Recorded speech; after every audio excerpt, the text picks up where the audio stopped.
Ang tugatog ng buhay. Kabanata 2051. Ang mahabang espada ay tumusok sa puso ni Alex. Tila natigilan ang medyo may edad na lalaki. Ito ay masyadong simple at mahina. Iyon. Ito ang Demon Lord. Basura. Ang resulta. Whoosh. Nakaramdam siya ng kirot sa kanyang katawan at kalahating buto na espada ang nakausli sa kanyang sariling puso. Bakas ang hindi makapaniwala sa mukha ng nasa katanghaliang bulang na lalaki habang hindi makapaniwalang nakatitig sa kanyang dibdib. Tumulo ang sariwang dugo mula sa buto ng espada. Tumingon siya at sinalubong ang mukha ni Alex. Paanong posible ba iyon? Kasabay nito, naging paper doll ang figure ni Alex na nasaksak ng nasa katanghaliang bulang. Ang warm jade bed ay nasa loob ng storage ring, tama ba? Tumingon si Alex at hinubot ang singsing mula sa daliri ng lalaki pagkatapos ay hinubot ang espada mula sa dibdib ng lalaki. Gayunpaman, ang cultivation base ng nasa katanghaliang bulang na lalaki ay hindi mahina kahit na nabutas ang kanyang puso, hindi siya mamamatay kaagad. Sa kabaligtaran, isang surge ng malakas na espiritual na kapangyarihan ang nagpoprotekta sa kanyang puso at nagmamadali siyang kumuha ng tableta para ubusin ito na gustong ayusin ang kanyang puso sa lalong madaling panahon. Mayroon pang mga kayamanan para sa pag-iimbak. Inubad ni Alex ang sinaunang bracelet na suot ng medyo may edad na lalaki. Kagad pagkatapos, isang talon muli ang bumulusok sa kanyang puso. Ang nasa katanghaliang bulang na lalaki ay nahati sa galit. Labis ang galit na nararamdaman niya kay Alex. Gusto niyang tumakas. Gayunpaman, mabilis siyang nawala ng sigla sa kanyang katawan. Nakakadismaya. Mamamatay siya sa isang sneak attack. Iyon ay sobrang nakakairita. Kung papatayin mo ako ngayon, tiyak na mahahanap ka ng Mountain Warriors. Pagkatapos, ipaghihiganti ako ng Mountain Warriors at ipaghihiganti ka. Ang nasa katanghaliang bulang na lalaki ay umungal sa mahinang boses. Ang Mountain Warriors ay hindi pag-aari ng iyong tiyuhin. Si Holly Yates ang muling kukuha sa Mountain Warriors at itatayo itong muli. Pagkatapos nito, lahat kayong traidor ay mamamatay. Ano? Ano ang pinagsasabi mo? Nahukay na ni Holly Yates ang kanyang espiritual na mga ugat. Hindi ba siya patay na? Sino ka? Nakalimutan kong sabihin sa'yo. Kapatid ako ni Holly, sabi ni Alex. Whoosh! Ang talam ay madaling hiniwa sa lalamunan ng lalaki, pinugutan siya ng ulo. Tinawakan ni Alex ang kaluluwa ng lalaki at itinapon ito sa stake of exorcism. Michael, pigain mo ang lalaking ito. Ipasabi sa kanya ang lahat tungkol sa Mountain Warriors nang hindi nag-iiwan ng anuman. Gusto kong malaman lahat. Naiintindihan, guro. Sa sandaling ito, sa wakas ay nahanap na ng fairy doctor si Alex. Alex. Sinulyapan niya ang bangkay sa lupa at hindi niya akalaing kakaiba ito. Kung hindi pinatay ni Alex ang nasa katanghaliang bulang na lalaki, ang fairy doctor na mismo ang gumawa nito. Wala siyang intensyon na pakawalan siya. Hindi ka ba pumunta sa sinaunang hangganan? Nag-alala ako sa'yo. Kailan ka babalik? Sis Winslet, pumunta ako dito para hiramin ang warm jade bed mo para makatulong sa isang tao. Ano? Pagkatapos sinabi sa kanya ni Alex ang lahat tungkol sa kung paano pilit na hinukay sa kanya ang espiritual na mga ugat ni Holly. Napaka-generous ng fairy doctor at sinabihan siyang kunin na lang niya. Sinuri ni Alex at nalaman na ang warm jade bed ay nasa loob ng sinaunang bracelet ng nasa katanghaliang bulang na lalaking namatay. Ang bracelet ay halatang kakaiba. Siya at ang fairy doctor ay parehong sinubukan noon na ilagay ang warm jade bed sa storage ring, ngunit hindi nila nagawa. Gayon din, nagulat si Alex nang tingnan niya ang singsing na imbakan at sinaunang pulse ares upang makitang mayroong 12 ng mga kagamitang espiritual, pati na rin ang iba't ibang uri ng elixir, mga halamang espiritual, at mga espiritual na bato. Sila ay 30 marami ito ay halos nakasalansan na parang bundok.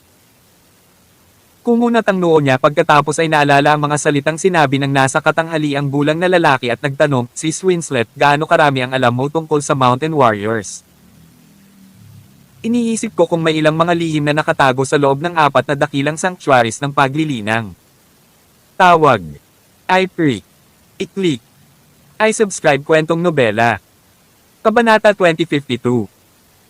Anong uri ng mga lihim ang maaaring mayroon sa apat na dakilang santuwaryo? Nagbago ang mga panahon at ang espiritual na diwa ng lupa sa atmosfera ay mas manipis. Kahit na ang mga lugar na iyon ay ang four great cultivation sanctuaries, hindi ito magiging katulad ng dati. Minsan ay nagpunta ako sa Mountain Warrior Sect at nalaman kong ang espiritual na diwa sa hangin ay napakanipis. Hindi ito mas maganda kaysa sa nakikita mo sa Flying Eagles Academy at hindi ito maihahambing sa loob ng sinaunang hangganan. Marami sa mga alagad ng Mountain Warriors ang pumapasok sa Flying Eagles Academy. May mga pumupunta pa at naghahanap ng master dito. Nang magsalita ang doktor ng diwata tungkol sa apat na dakilang santuwaryo, tila hindi siya sumasang-ayon. Marahil ay dahil naisip niya na ang apat na dakilang santuwaryo ay matagal nang bumagsak mula sa biyaya at hindi na kasing lakas ng dati. Sinubukan pa nilang kumita ng pabor sa Flying Eagles Academy. Tignan mo ta. Inihagis sa kanya ni Alex ang sinaunang jade bracelet sa kanyang kamay. Dahil ang nasa katanghali ang bulang na lalaki ay namatay na, ang soul imprint sa sinaunang jade bracelet ay nagkalat din. Kaya, maaaring ipasok ng sino man ang kanilang espiritual na kamalayan sa loob nito upang suriin ang nilalaman nito. Nang suriin ito ng doktor ng diwata, agad siyang napasigaw sa pagkagulat. Maraming bagay sa loob nito. Napatingin siya kay Alex na nagtataka. Tingnan mo ang kalidad nito, sabi ni Alex. Sa pagkakataong ito, pinag-aralan ito ng fairy doctor ng buong 5 minuto. Nang sa wakas ay bumalik siya sa kanyang katinoan, maraming emosyon ang nasa kanyang ekspresyon. May mali dito. Napansin din niya kaagad na may mali. Maraming item sa storage bracelet na ito ang hindi matatagpuan sa loob ng Flying Eagles Academy, at ang ilan sa mga ito ay makikita lamang sa loob ng sinaunang hangganan. Ito ay mga mapagkukunan na hindi rin nabibili dahil hindi ibebenta ng akademya ang alinman sa mga item na ito. Gayon din, ang mga nakuha ng akademya ay matagal nang hinati at ipinamahagi. Kaya paano nakuha ng Mountain Warriors ang kanilang mga kamay dito? Kanina, may ipinahayag sa akin ang lalaking iyon, sabi ni Alex. Ang mga alagad na ipinadala nila sa akademya ay pawang gawa lamang. Kaya iyan ang dahilan kung bakit sinasabi mo na ang apat na dakilang santuwaryo ay hindi mga mahihirap na sod. Sabi ng fairy doctor. Tumango si Alex. Ang lalaking iyon ay pamangkin lamang ng sect master, ngunit mayroon siyang napakaraming mapagkukunan na maihahambing sa lahat ng inventaryo sa Flying Eagles Academy. Ang mga bagay na mayroon siya ay mas mataas din. Isipin mo na lang kung gaano kalaki ang hawak ng taong may kontrol sa kanila. Siya ay huminto. Mayroon akong isang matapang na pag-iisip kung ang apat na dakilang sanctuaries ay nakapasok na sa sinaunang hangganan na mahabang panahon, at kung may mas malaking bagay na kanilang itinatago. Halimbawa, kung mayroon silang relasyon sa kalakalan sa mga sekta at lungsod sa loob nito. Natigilan ang fairy doctor sa naisip. Pinag-isipan niya ito at pagkatapos ay sinabi, sa tingin ko, kailangan kong makausap ang aking ninong. Tumango si Alex, saka kinuha ang warm jade bed mula sa sinaunang jade bracelet at ibinalik iyon sa fairy doctor. Sis Winslet, kama lang ang kailangan ko. Ang sinaunang jade bracelet na ito ay dapat na isang magandang kayamanan upang magamit at mayroon ding mga supply sa loob nito. Panatilihin ang mga ito at gamitin ang mga ito sa mabuting paraan. Hindi ako sasama sa iyo para makita si Principal Henderson. Ito ay sa iyo. Umiling ang fairy doctor. Ayaw kong may utang sa iyo. Naisip ito ni Alex pagkatapos ay kinuha ang kalahati ng mga espiritual na kagamitan sa loob at inilagay ang mga ito sa kanyang storage ring. Okay, ito lang ang kailangan ko at sapat na iyon. Ang iba pang mga bagay ay hindi masyadong kapaki-pakinabang sa akin at kinuha ko rin ang singsing na imbakan. Itinuturing din itong mga samsam ng digmaan. At saka, mas bagay ang bracelet sa babae. Pagkasabi ni Alex ay natawa ang fairy doctor. Kung gayon, tatanggapin ko ito bilang tanda ng iyong pagmamahal. Naghalikan ang dalawa sa kanilang palm sa kakahuyan. Nang makaalis na ang fairy doctor, pinitik ni Alex ang kanyang daliri para sunugin ang bangkay sa lupa bago siya umalis. Si Richie Asterisk. Sa oras na bumalik si Alex sa Maple Villa, dapit hapon na. Inilagay niya si Holly sa warm jade bed at pinaandar ang formation dito. Hindi nagtagal, ang espiritual na diwa sa kanilang paligid ay nagsimulang magtipon sa kama. Pagkaraan ng ilang sandali, ang espiritual na ambon ay sumenga at ang forma sayon ay nakakuha ng kapangyarihan ng engkanto mula sa malayo. Ang ilang mga tao sa kanilang paligid ay nagulat. Kahit na hindi sila nakahiga sa warm jade bed, maaari pa rin silang umani ng mga benepisyo mula dito. Ang epekto ng warm jade bed na nagpapalapot sa espiritual na diwa sa kanilang paligid ay mas malakas kaysa sa mga forma sayon na ginawa ni Alex upang gayahin ito. Sa kama, maaaring tumagal ng kaunti si Holly, sabi ni Alex. Pinagmasdan ni Maya habang ang espiritual na kakanyahan mula sa malayo ay pinalapot mula sa malayo at kung paano ang lahat ng ito ay bumuo ng isang espiritual na puyo ng tubig sa itaas ng villa. Hindi niya maiwasang ipahayag ang kanyang pag-aalala. Hindi ba ito masyadong halata? Mapapansin agad ito ng mga magsasaka at natatakot ako na baka makaakit ito ng ilang tao na darating na magnanasa dito. Kumunat ang noo ni Alex at sinulyapan ito pagkatapos ay sinabing masyado talagang kitang-kita. Sa sandaling ito, si Sergio, isa sa 4 na dakilang prinsesa na kanilang tinalikuran mula sa pamilya Coleman, ay nagsabi, "Aking Panginoon, bakit hindi tayo pumunta sa walang nakatirang isla mula noon?"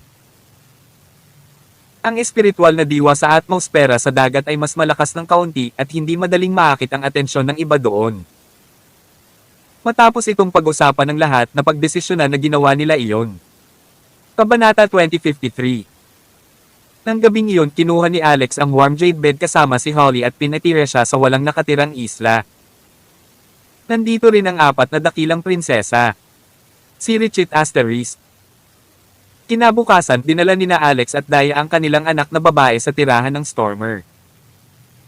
Pagdating pa lang nila sa gate, nakita na nila ang daan-daang tao na nagbabatian. Nagdulot din ng sensasyon ng eksena sa buong Michigan. Naghihintay ang prinsipe sa mga tarangkahan. Sino ang big shot na hinihintay nila? Hindi ko alam. Baka taga-Alaska. Pagtingin sa eksena, hindi dapat kung sino lang. Marahil ang taong hinihintay nila ay ang emperador ng Amerika. Ang mga kapitbahay sa paligid ng tirahan ng Stormer ay naalarma sa lahat ng mga paggalaw at ang lahat ay tumigil upang manood, naghihintay na lumitaw ang misteryosong figurang ito. Sa sandaling ito, magkasama sina Alex at Dai habang lumilipad sila sa himpapawid. Kumunat ang noo ni Alex nang makita niya ang mga pangyayari sa harap ng mga gate ng Stormer residence at nagtanong, ano ang nangyayari? Bakit may malaking kaguluhan? Tumawa si Daya. Natatakot ako na ang aking lolo ang malamang na gustong gamitin ang katanyagan ng kanyang apo upang itaas ang reputasyon ng pamilya Stormer sa ibang antas. Niyakap niya ang kanyang anak at bamaantong hininga. Ang aking lolo ay isang taong nagpapahalaga sa katanyagan at reputasyon. Bago siya naging prinsipe ng pamilya Stormer, nais niyang itaas ang katayuan ng pamilya Stormer sa 8 dakilang pamilya ng hari. Kahit na ito ay isang hakbang lamang na mas mataas, ito ay mas mahusay pa rin kaysa sa pagiging nasa ibaba. Ngayong mayroon na siyang bihirang, kilalang apo na tulad mo, natural lang na gagamitin niya iyon. Sinampal ni Alex ang ulo niya. Ano ang dapat niyang gawin? Siya ay palaging isang mababang uri ng tao at hindi siya mahilig magpakita sa harap ng iba. Umiling si Daya. Forget it, tahimik lang tayong pumasok. Okay lang na magpadala sa kanya ng notification pagkatapos. Umiling si Alex. Hindi rin madali para sa lolo mo. Pero, bilang junior niya, tutuperin ko ang hiling niya. So, maging high profile tayo minsan. Paano natin gagawin ito? May kasabihan na ang huwarang manugang ay maganda at may talento at sumakay siya sa isang dragon. Kaya, sumakay tayo ng dragon. Sabi ni Alex matapos mag-isip ng matagal. Umiti si Daya at sinabing, wala akong tutol dyan. I'm fine with doing whatever you want to do basta kasama kita ng baby ko. Kaya kahit libu-libong tao ang tumutol sa akin, magiging masaya pa rin ako. Tumingin sa kanya si Alex saka naglabas ng papel at tinupi ito ng ilang beses. Sa wakas, nagpasok siya ng ilang espiritual na enerhiya at dugo bilang gabay upang mabuksan ang espiritu. Paper Doll Curse of Three Realms, Dragon, Transform. Isang Golden Five-Clawed Dragon ang biglang lumitaw sa langit. Si Alex at Daya na nakahawak sa kanilang anak ay tumalon dito habang ang dragon ay sumugod sa lupa. Dagendong. Isang malakas na dagendong ang umalangaw-ngaw na yuminig sa lupa sa dami nito. Hindi mabilang na mga tao na nasa lupa ang tumangala sa langit ganap na natulala. O aking Diyos, ito ay isang dragon. Ito ay isang gintong 5 kuko na dragon. Talagang may mga dragon sa mundong ito. Tingnan mo, tingnan mo. Parang may mga tao sa dragon. Parang si Daya. Sino ang lalaking iyon? Asawa niya ba? Kahanga-hanga si Daya. Talagang natagpuan niya ang perpektong manugang na sumakay sa isang dragon. Ang mga tao mula sa pamilya Stormer ay labis ding nabigla. Naramdaman ng patriarch ng pamilya Stormer ang kanyang buong katawan na nanginginig sa pananabik. Ngunit sa sandaling ito, may malamig na singhot, isang gintong 5 kuko na dragon. Para lang lokohin ang mundo at makakuha ng magandang pangalan, yun lang. Ibaba mo yan. Isang bolt ng gintong liwanag ang bumaril sa hangin sa napakabilis. Nagulat si Alex. Masyado na ba siyang napunta? Tawag. I-freak. I-click. I-subscribe kwentong nobela. Kabanata 2054. Napakalakas ng taong papalapit sa kanila.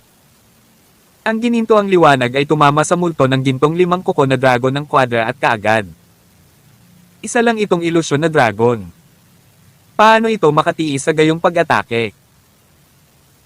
Ang katangian ng Paper Doll Curse of Three Realms ay na kahit na ang pinsala mula sa isang pag-atake ay maliit, ito ay karaniwang tulad ng isang bubble ng sabon madaling masira sa isang pagpindot. Matapos mawala ang gintong dragon, kinailangang lumutang muli sina Alex at Daya sa langit. Sa sandaling ito, isang figure ang sumugod. Sinungaling ka? How dare you fool ang mga tao dito? Nang makita ang mukha ng tao, puno ng galit ang mukha ni Alex. Nora Stewart, marami kang libreng oras, di ba? Tumatakbo sa aking bahay at nagdudulot ng kaguluhan. Lumalabas na ang lumipad patungo sa kanila ay dating miyembro ng Flying Eagles na si Nora Stewart. Nilapitan ni Nora at napag-alaman na sina Alex at Daya iyon. Ah, ikaw pala. Alex, ito ba yung anak na isinilang sa Nature's Palace na binanggit ng kapatid ko? Maaari ko ba siyang makita? Hindi pa siya nakikita ni Daya at mabilis niyang hinigpitan ang pagkakayakap sa anak. Anong gusto mong makita? Sabi ni Alex. Kung mahal na mahal mo ang mga bata, magmadali at humanap ng lalaking mapapangasawa at ipanganak ang isa sa iyo. Napahawang ang labi ni Nora. Alex, nagbago ka na. Napagkasundoan na natin noon na tutulungan mo akong manganak ng isa. Ano? Nakalimutan mo na ang dating mahal mo kapag may bago ka na. Nakikita ko sa iyo ng buo. Pakiramdam ni Alex ay saysubog na ang kanyang ulo. Ang babaeng ito ay sadyang naghahanap ng mali sa kanya. Nagmamadali niyang sinabi kay Daya, huwag kang maniwala sa mga kalokohang lumalabas sa bibig ng babaeng ito. She's already 50 and yet walang may gusto sa kanya. May sakit din siya sa lower half niya at hindi siya normal na babae. Siya ay psychopathic at nag-hallucinate din siya. Whoosh! Biglang sumabog ang galit ni Nora. Ang lahat ng sinabi ni Alex ay mga bagay na itinago niya at hindi masabi, at iyon ang mga bagay na nagpahirap sa kanya ng mapait na bumagsak sa kanyang tiwala sa sarili. Kinaladkad ni Alex ang lahat ng ito sa bukas na parang pagpahid ng asin sa kanyang sugat. Bilang karagdagan, nakatagpo siya kamakailan ng mga bagay na naglagay sa kanya sa masamang kalooban. Lumabas siya para mag-relax ngayon at nakipagkita kay Alex na gumamit ng peking dragon para lokohin ang mga tao. Biglang sumulpat si Nora sa direksyon ni Alex. Gusto niyang turuan siya ng magandang aral.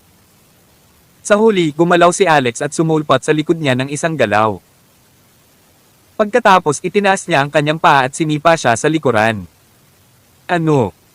Nakaramdam ng hiya at galit si Nora. Inilabas niya ang kanyang espada at lumapit sa kanya na may kasamang slash. F***. Nora Stewart, baliw ka ba? Seryoso ka?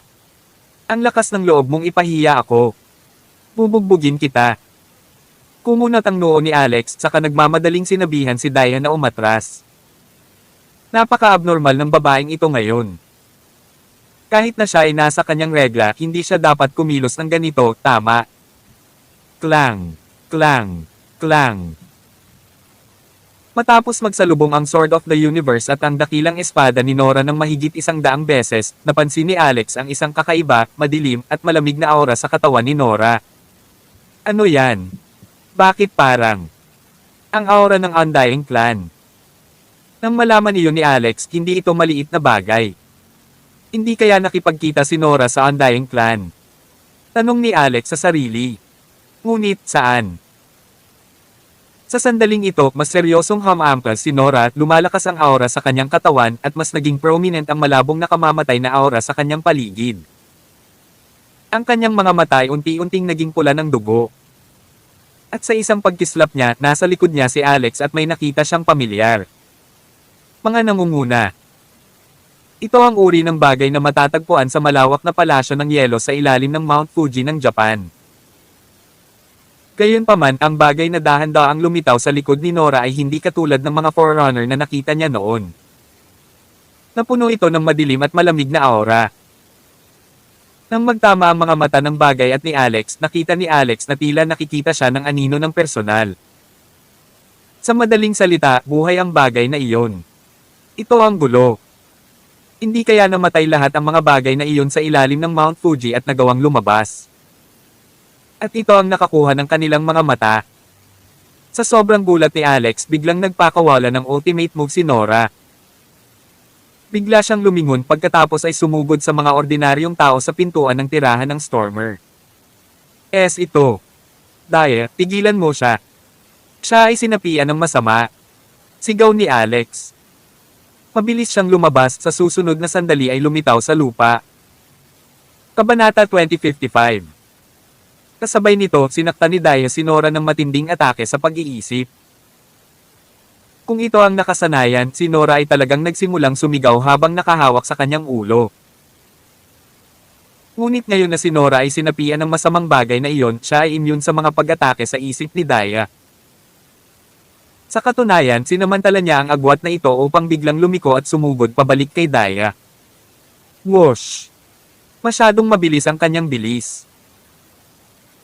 Napabuntong hininga na lang si Daya, ngunit bago pa siya makapag-react, ang bata sa kanyang mga kamay ay natanggal na sa kanyang mga braso ng espada ni Nora. Ang anak ko. Si Daya ay nagngangalit sa galit at nagmamadali niyang iniunat ang kanyang mga kamay upang hawakan ang bata. Sa hindi inaasahang pagkakataon ay sumugod si Nora upang mahuli muna ang bata sa sumunod na sandali, mabilis siyang lumipad patungong silangan. Ano? Sabik na sumigaw si Daya, ibalik mo sa akin ang aking anak. Galit na galit si Alex at parang sasabog ang puso niya sa galit na bumalot sa kanya. Sa wakas, naubos niya lahat ng lakas niya para maabutan si Nora. Nora Stewart, lumabas ka. Nora, huwag mong hayaang may halimaw ang pumalit sa iyong isip. Sigaw ni Alex habang hinahabol. Gayunpaman, hindi siya pinansin ni Nora. Sa halip, nagpatuloy siya sa pagmamadali habang ang bata ay nakayakap sa kanyang dibdib, nagpakawala ng iba't ibang smoke bomb sa daan. Pagkarating niya sa ibabaw ng dagat, diretso siyang sumisid. Dagendong. Isang alo ng galit ang bumalot kay Alex nang umabot sa kumukulo ang kanyang galit. Ang kanyang biolohikal na anak na babae, na matanda pa lamang, ay nakanapis pa, ay kinuha sa mga bisig ng matandang babae sa kailaliman ng dagat. Nora, sana ay maayos ang anak ko. Kung hindi, papatayin talaga kita. Hindi na siya naglakas loob na mag-antala pa at nagmamadaling sumunod sa kanila sa dagat. Gayunpaman, sa sandaling maabot niya ang tubig, ito ay tulad ni Nora at ang kanyang anak na babae ay nawala sa balat ng lupa. Akmang sesubog na si Alex sa galit, dumating si Daya. Nababalisa siya habang nagtatanong, Hubby, anak namin. Nasaan ang anak namin? Itinuro ni Alex ang ilalim ng dagat, namumula ang mga mata sa stress. Siya. Wala na siya. Agad na tinakpan ni Daya ang kanyang bibig at nagsimulang umiyak. Napakamot ng ulo si Alex saka sa wakas ay naalala na may isa pang paraan para subaybayan ang lokasyon ng kanyang anak. Sabi ko anting-anting, dugo para maghanap ng dugo. After a minute, tinuro ni Alex ang isang direksyon. Ayan. Nagdududa si Daya. Sigurado ka ba? Natatakot ako na nagtatago talaga siya sa malapit. Ito. Hindi dapat magkaroon ng anumang problema. Sige, tara na. Isang beses lang gumana ang direksyon na itinuro ng Blood to Seek Blood Talisman. Gayunpaman kung ang kabilang partido ay patuloy na nagbabago ng direksyon, kakailanganin nilang gamitin ito sa pangalawang pagkakataon at pagkatapos ay sa pangatlong beses.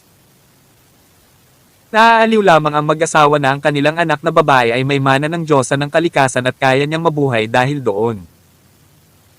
Makalipas ang kalahating oras, gayunpaman, nagawa nilang habulin ang isang lugar at saglit silang nataranta. Talagang kinuha ni Nora ang kanilang anak, dumaan sa puwang sa sinaunang hangganan at pumasok sa kabilang panig. Saan siya pupunta? Bakit pakiramdam ko sinadya niyang pumunta para sa anak namin? Saan siya pupunta kasama ang baby natin? Muntik nang mag-collapse si Daya sa nangyari. Kailangang may layunin ito, sabi ni Alex. Ang bagay na iyon ay nakakabit sa kanya, ito ay mula sa undying plan. Hindi, kailangan kong humanap ng tulong. Mabilis niyang tinawagan si Jade Benmore at hiniling sa kanya na pumunta at tumulong. Si Dio naman, naisip niya ang mga demonyong tribo at kung paano ang lugar na ito kung saan sila matatagpuan. Kaya pinakaangkop na humingi ng tulong sa mga tribo ng demonyo. Whoosh! Isang alon ng pagbabago-bago ng kaluluwa ang lumabas sa kanyang noo at acupoint ng puso at sa malayo. Tawag. I-Freak. I-Click. I-Subscribe Kwentong Nobela. Kabanata 2056. Dagendong. Habang ang banal na pag-iisip ni Daya ay nagbabago-bago at umabot sa langit, hindi nagtagal ang isang hindi mapapantayang malakas na boses ay dumating mula sa malayo. Boses iyon ng Vajra Demonic Ape. Kagad pagkatapos ay dumating ang tatlo pang dagendong nito. Mahaba at maikli ang mga dagendong at tila may sinasabi. Pagkaraan ng ilang segundo, ang dagendong ng hindi mabilang na mga demonyo ay nagmula sa kailaliman ng sinaunang hangganang ito. Tererat tererat. Boom, boom, boom. Ang lupa ay nanginig at ang mga dagendong ay nagpatuloy. Ito ay tunog ng 10,000 demonyong gumagalaw. Isang hiyawan ang narinig. Isang malakas na huni ang nagmula sa langit. Hindi nagtagal, isang malaking ibong rock ang unang lumitaw sa himpapawid. Ibinuka nito ang kanyang mga pakpak na umaabot ng daan-daang metro. Pagkatapos nabuo ang isang malaking itim na masa. Ito ang Skyrock King. Isang puting unggoy ang patuloy na nakatayo dito. Dagendong. Tinampes ng dalawang braso ng puting unggoy ang dibdib nito at nagpakawala ng dumadagendong na dagendong. May malungkot na tono sa boses na puno ng galit. Ito ay walang iba kundi ang Vajra Demonic Ape Baymax. Natanggap niya ang banal na kaisipan ni Daya at tila, ang banal na pag-iisip na lumabas mula kay Daya ay naglalaman ng impormasyon na ang kanyang anak na babae ay inagaw. Boom! Mula sa daan-daang metro sa himpapawid, tumalon si Baymax at nagpatira pa kay Daya. Sa kabila nito, mas matangkad pa rin ito kay Daya. Kagad ang lupa ay nanginig at isang malaking bilang ng mga demonyo ang dumating na sumipol. Si Aesop, ang Castellan, ay kabilang sa kanila. Baymax. Kinuha ng kontrabida ang anak ko. Pwede mo ba akong tulungang maibalik siya? Maluha-luha na sabi ni Daya. Pumango si Baymax, umatras at umungol. Dagendong. Sabay-sabay na lumabas ang libu-libong demonyo, naghahanap sa buong mundo para sa anak ni Alex at kay Nora. Pagkatapos dumating si Jade na kasing bilis ng kidlat at nagtanong kagad, ano ang nangyayari? Mabilis na sagot ni Alex, ang undead ay nagtataglay kay Nora. Pinaghihinalaan ko na ito ay may kaugnayan sa mga undead sa ilalim ng Mount Fuji. Sa makatuwid, ang sinumang unang pumasok sa Spiritual Ice Stone Palace ay maaaring nasa panganib. Malungkot ang mukha ni Jade at sinabi niya, bigyan mo ako ng kaunting dugo mo. Napakabilis kinuha ni Jade ang dugo ni na Alex at Daya. Pagkatapos napalunok siya sa isang lagok. Master. Natigilan si Alex. Paano ito nangyari? Kinailan ni Daya ang kamay ni Alex at sinabihan itong huwag istorbohin si Jade na sa sandaling ito, nakapikit ay hindi gumagalaw na may isang landas ng 7 kulay na liwanag ng kalangitan na lumulubog sa kanyang katawan. Siya ay naghahadyas ng ilang uri ng okultismo. Hindi maintindihan ni Alex. Sa katunayan, pambihira si Jade. Ang daw na kanyang nilinang ay ganap na naiiba sa mga ordinaryong tao. Siya ay mukhang isang uri ng sinaunang magsasaka na nililinang ang pisikal na katawan. Hindi nagtagal, binuksan ni Jade ang kanyang mga mata. Nahanap na. Nagmamadaling tanong ni Alex, nasaan na? Sumagot si Jade, sumama ka sa akin. Swish. Lumipad silang tatlo sa langit. Jade uttered, mabilis ang kasalukuyang Nora. Tiyak na hindi siya ang kanyang orihinal na sarili. Parang gusto niyang pagsamantalahan ang anak mo para may gawin. Alex, ano ang espesyal sa iyong anak?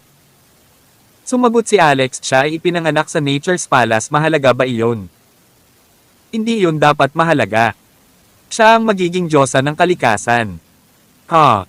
Kabanata 2057. Natanggap niya ang banal na pamana ng diyosa ng kalikasan. F***. Nagreklamo at nagmura si Jade. Ito ay simpleng hindi kapanipaniwala. Ang bilis ng tatlo ay itinuturing na mabilis, ngunit kumpara kay Nora, sila ay nasa likod. Matapos ang kinen, si Nora ay 10 beses na mas malakas sa bilis kaysa sa kanyang karaniwang sarili. Sabi ni Jade, masyado siyang mabilis at halos maabot na niya ang Myriad Demon Valley sa unahan. May limitasyon na markang ginawa ko sa kanya.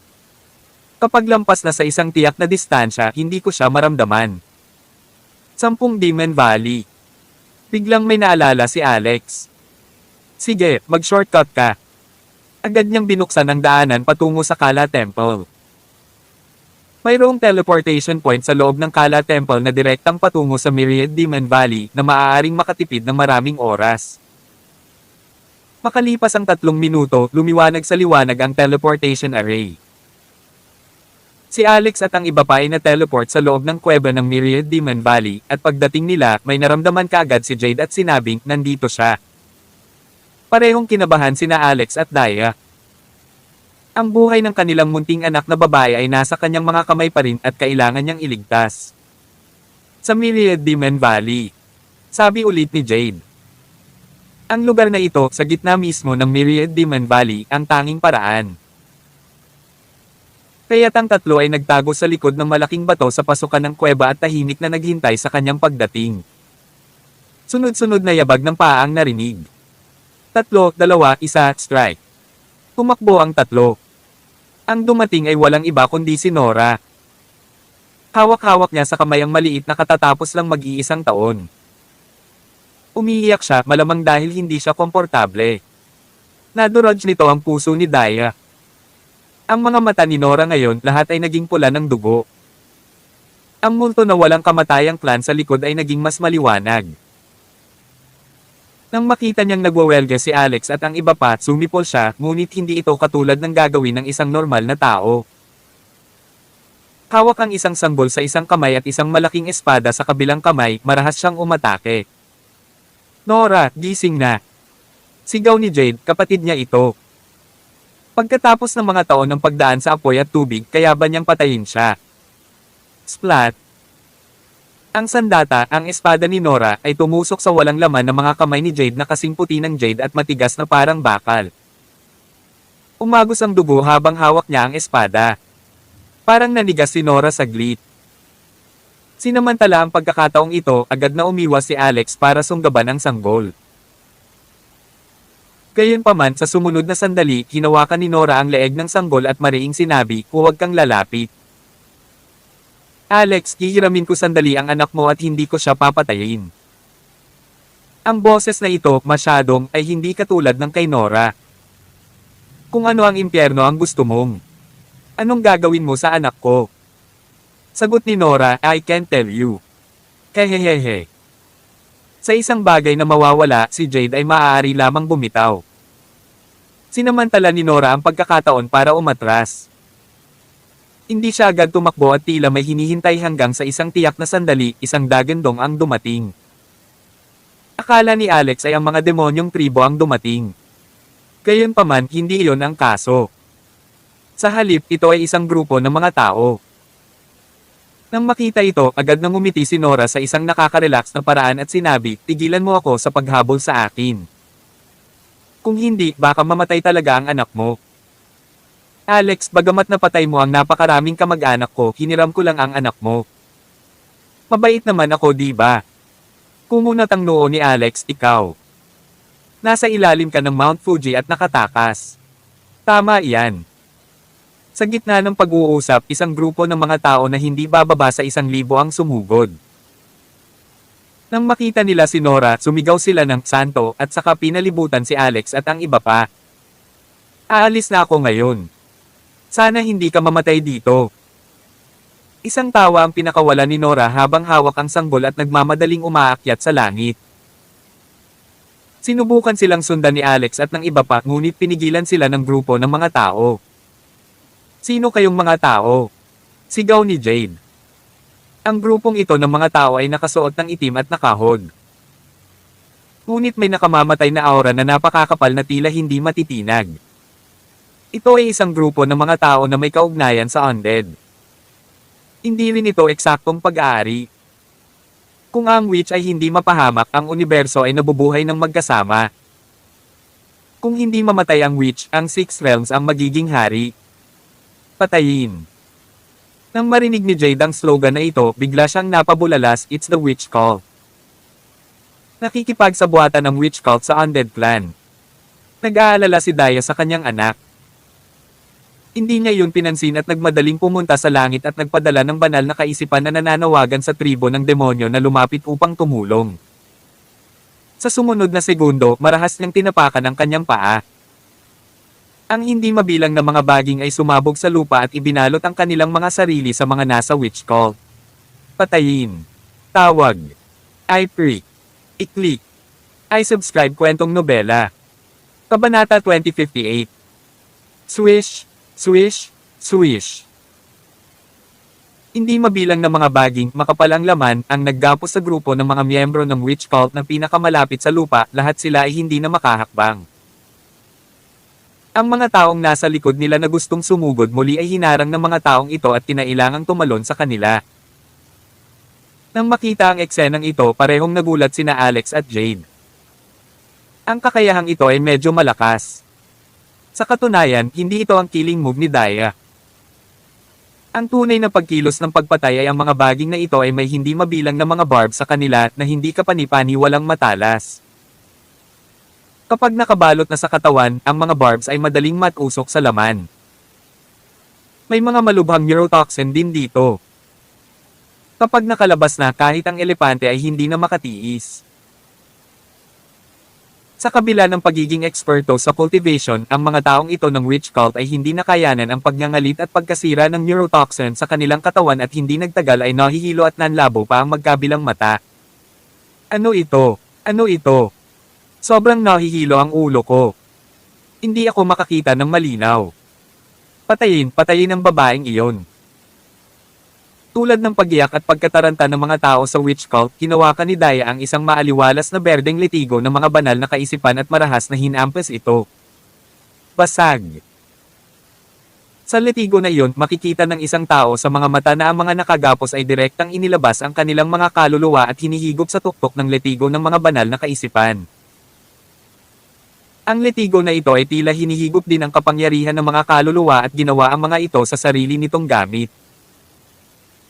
Naramdaman ni Jade na medyo natakot ito at ibinulong niya kay Alex, "Mas mabangis itong asawa mo kaysa sa una mong asawa." Walang magawa si Alex. Kung nakita mo ang kasalukuyang Dorothy, hindi mo sasabihin iyon. Hindi pwede. Anong nangyari kay Dorothy? Nagising siya sa dati niyang buhay at naging Diyos. Pagkapanganak pa lang, tumakas na siya. Mukhang umalis na siya sa kaharian na ito. Kay nako. Natigilan si Jade habang binibigkas ang pangungusap na iyon. Kasunod nito, sumugod din ang dalawa sa battle ring. Sa tulong ng mga makamandag na baging, ang pagpatay sa mga miyembro ng witch cult ay parang paghiwa ng gulay. Ngunit, ang mga baging ay may limitadong saklaw.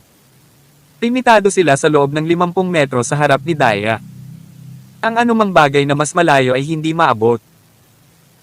Nang makita ng mga miyembro ng witch cult mula sa malayo na hindi tama ang sitwasyon, agad silang lumipat sa pangmatagalang pag-atake. Halos 1,000 tao ang sabay-sabay na umatake. Nagkaroon ng kumpol ng pambobomba na may mga makukulay na spells at armas.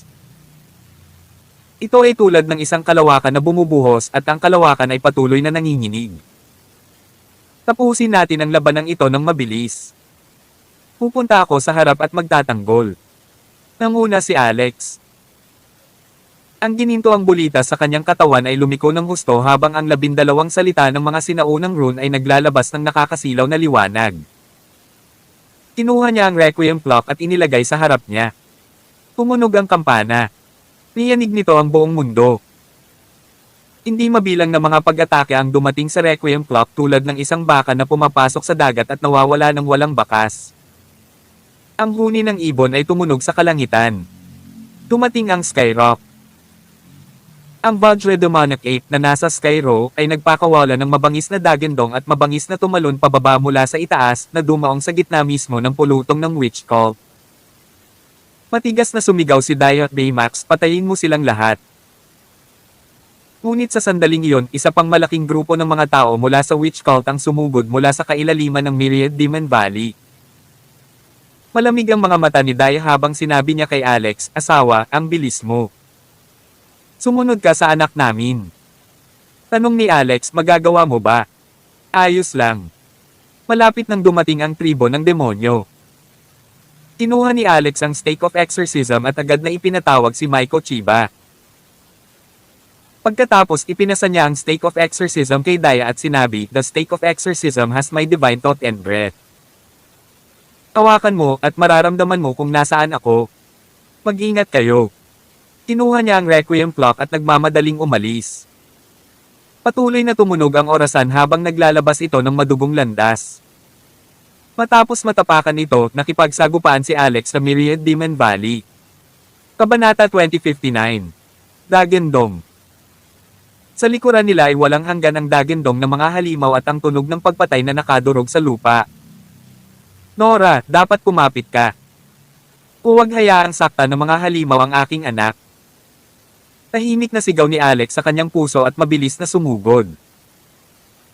Bagamat hindi niya nakikita ang posisyon ni Nora sa sandaling ito, tila alam ni Alex kung nasaan siya.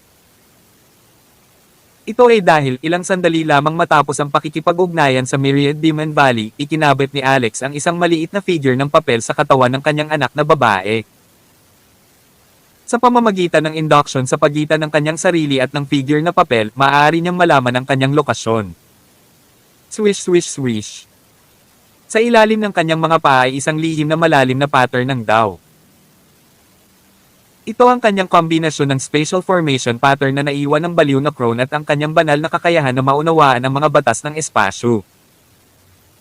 Maaaring sabihin na ito ay isang mad alien na paggalaw at para sa isang mahabang distansya. Ngunit dahil sa pagkabalisa sa kanyang puso, ang kanyang espiritual na enerhiya ay bumulwak ng hindi mapigilan, at ang espasyo ng isang hakbang ay naging mas malaki at mas malaki. Ang isang hakbang ay maaaring umabot ng halos 12 ng milya.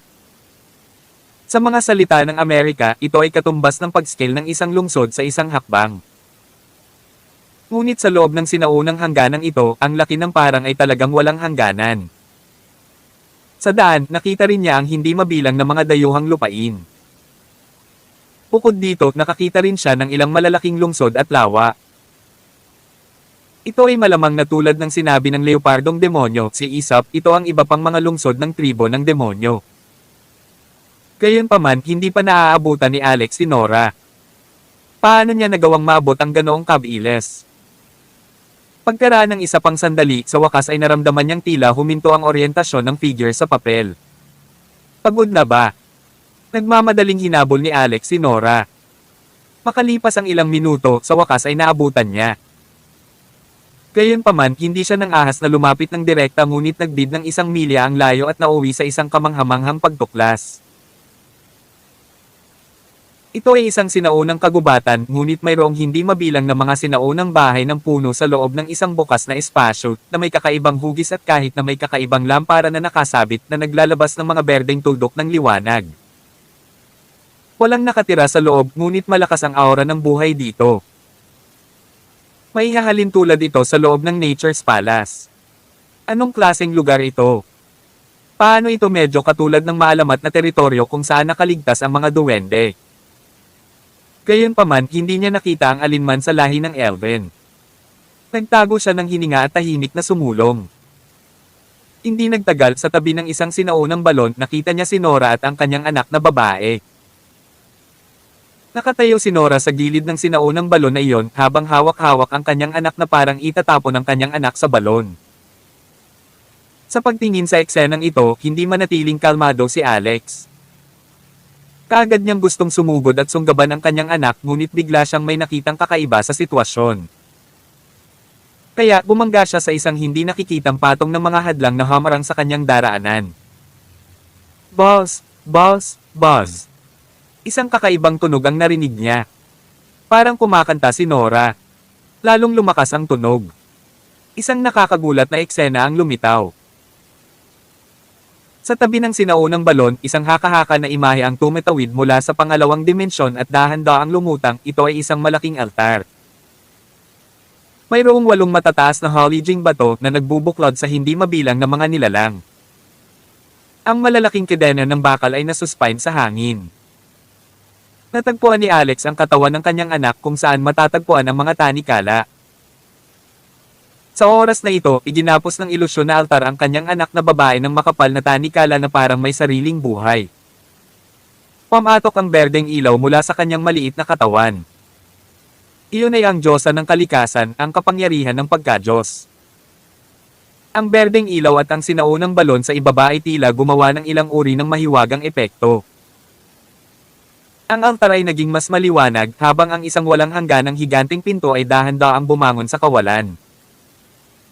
Nagkaroon ito ng walang kapantay na ilusyon at tumagos sa isang misteryosong malamig at sinaunang aura. Hindi na ako makapaghintay. Ginagamit niya ang divine physique ng anak ko para buksan ang undead gate. Walang katulad na gulat si Alex at nang makapagdesisyon na siya, inilabas niya ang Requiem clock at walang awa na itinapon ito sa spatial barrier. Tawag. I-freak. I-click. I-subscribe kwentong nobela. Kabanata 2060.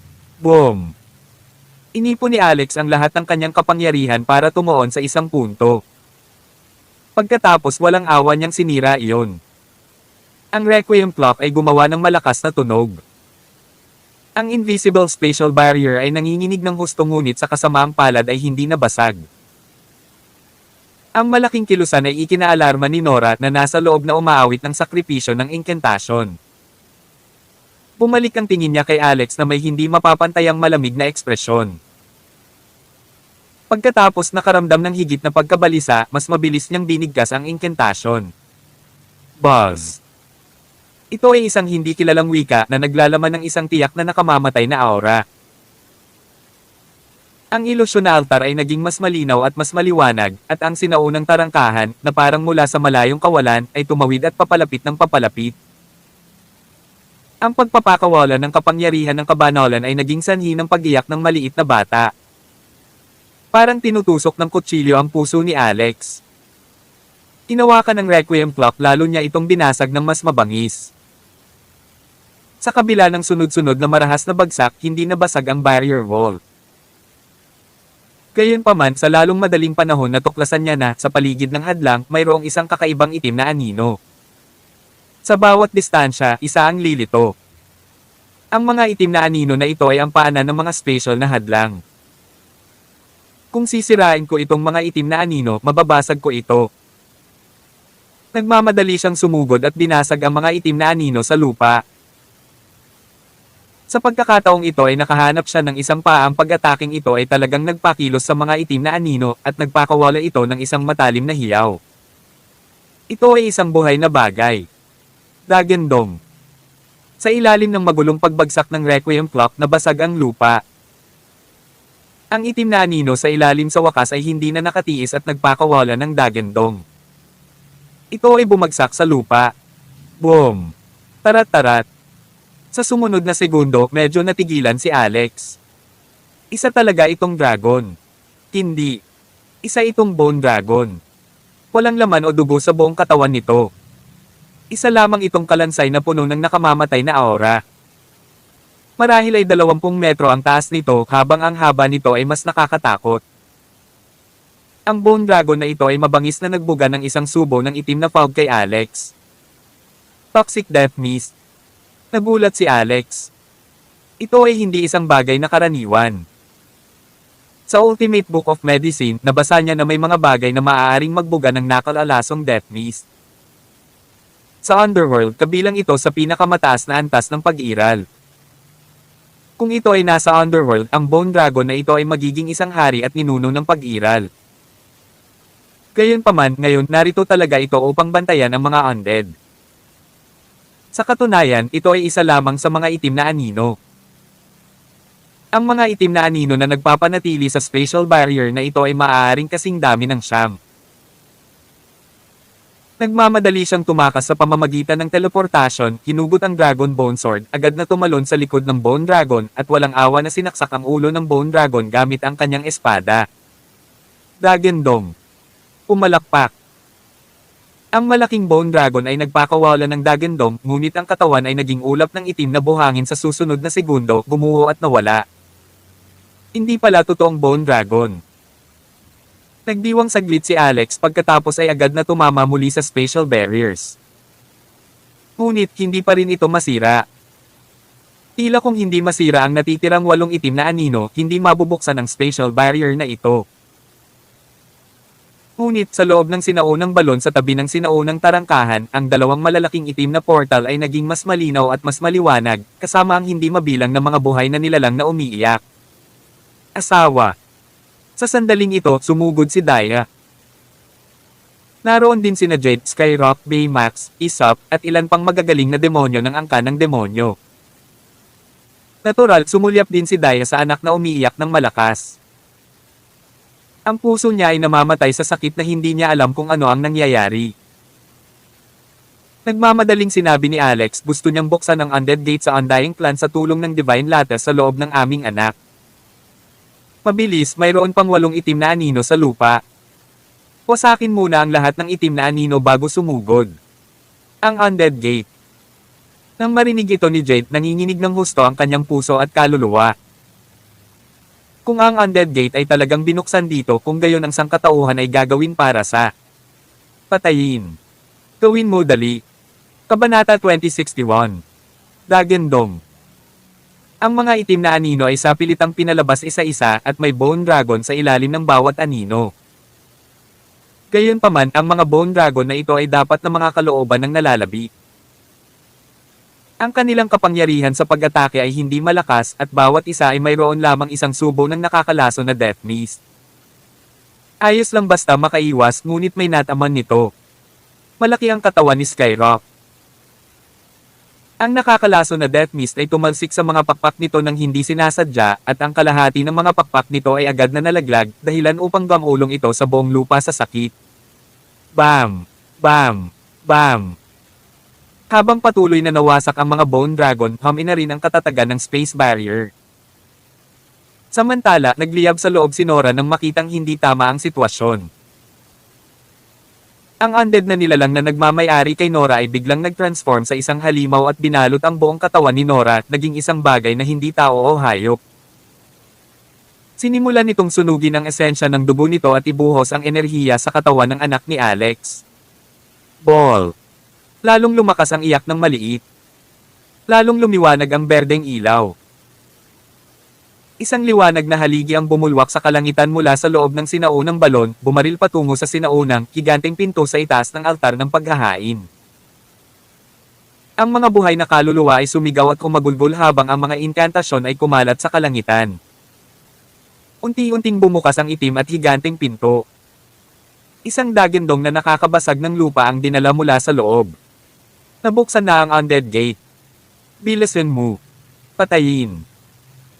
Sa pamamagitan ng pagsanib puwersa, napatay ni na Alex at Jade ang huling bone dragon gamit ang dalawang divine sword.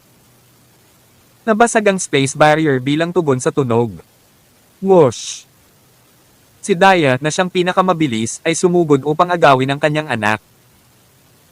Gayunpaman, ang kanyang katawan ay hindi inaasahang dumaan sa kanyang anak na babae. Ang kanyang kamay ay dumaan sa katawan ng kanyang anak ngunit hindi niya hinawakan ang anumang bagay.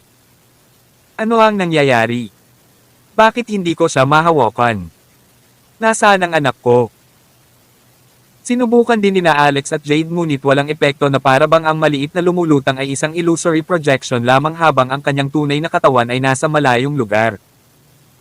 Maya-maya lang pumagalpak ng tawa si Nora. Sa sandaling ito, ang buhay na katawan ni Nora ay sumailalim sa mga makabuluhang pagbabago nang wala ang kanyang magandang mukha, ngunit siya ay naging isang kahindek-hindek na halimaw. Tumutulo ang masasamang uhog sa balat sa kanyang mukha na parang kandilang natunaw. Ang kamatayan ay itinapon. Ang aking dakilang hukbo ng undying plan ay babalik sa lupaing ito sa lalong madaling panahon. Mga tao, maghintay ka lang at manginig. Para bang bilang tugon sa mga salita nito, isang ligaw na dagandong mula sa loob ng sinaunang, higanting pinto, at isang malaking ulo ang lumabas mula sa loob. Ito ay isang bungo na eksaktong kamukha ng isang tao, ngunit ito ay daan-daang beses na mas malaki, tulad ng isang bahay. F***. Nang makita ang ganoong bagay, lahat ay natigilan. Maging si Aesop mula sa tribo ng demonyo ay nanginginig sa takot. Nang makita ni Nora ang bungo, nagpatira pa siya sa lupa at sumigaw, "Welcome the king." Gayunpaman, ang napakalaking bungo ay hindi pumiga na para bang hindi sapat ang laki ng nakabukas na undead gate. Matapos masulyapan ang lahat ng naruroon, umatras muli ito. Sumigaw si Jade, "Hindi natin maaaring hayaang lumabas ang bagay na iyon, kung hindi, ang mga kahihinatnan ay hindi maiisip." Sinabi ni Daya, "Ngunit, ano ang dapat nating gawin?" Inayla ni Alex si Nora gamit ang Sword of the Universe sa kanyang kamay, tinusok ito sa kanyang hita. "Spill, paano natin isasara ang gate? Paano iligtas ang aking anak?" "Hahahaha." Natawa si Nora. Pagkatapos ng ilang libong taon ng paghahanda at ilang libong taon ng paghihintay, ang undead gate ay muling nabuksan. Ito ay walang silbi. Kapag nabuksan na ang tarangkahan, imposibleng maisara muli. Galit na galit si Alex. Gusto niyang patayin siya gamit ang isang sword. Sa sandaling ito, sinabi ni Daya, "Ang balon ng buhay." Ginamit nila ang pagka-Diyos ng Diyosa ng kalikasan sa aming anak na babae at itong Well of Life para buksan ang daanan sa undying plan. Ang aming anak na babae ngayon ay katumbas ng pagiging channel medium sa pagitan dito at ng undying plan doon. Ito ay nakaimbak sa kahaliling dimensyon sa pagitan ng virtual at katotohanan. Nagmamadaling nagtanong si Alex, "Ano ang dapat nating gawin?" Sabi ni Daya, "Tumalon ka sa balon. Ito ang magiging pasukan sa alternatibong dimensyon." Tawag. I-free. I-click. I-subscribe kwentong nobela. Kabanata 2062. Plop. Agad namang bumaba si Alex.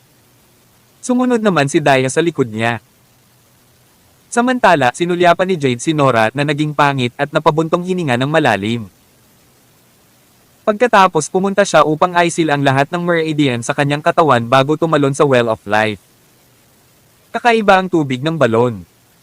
Bakit napakalakas ng aura ng buhay? Sinabi ni Alex, "Maaaring ito ang tubig ng buhay." Sabi ni Daya, "Tama.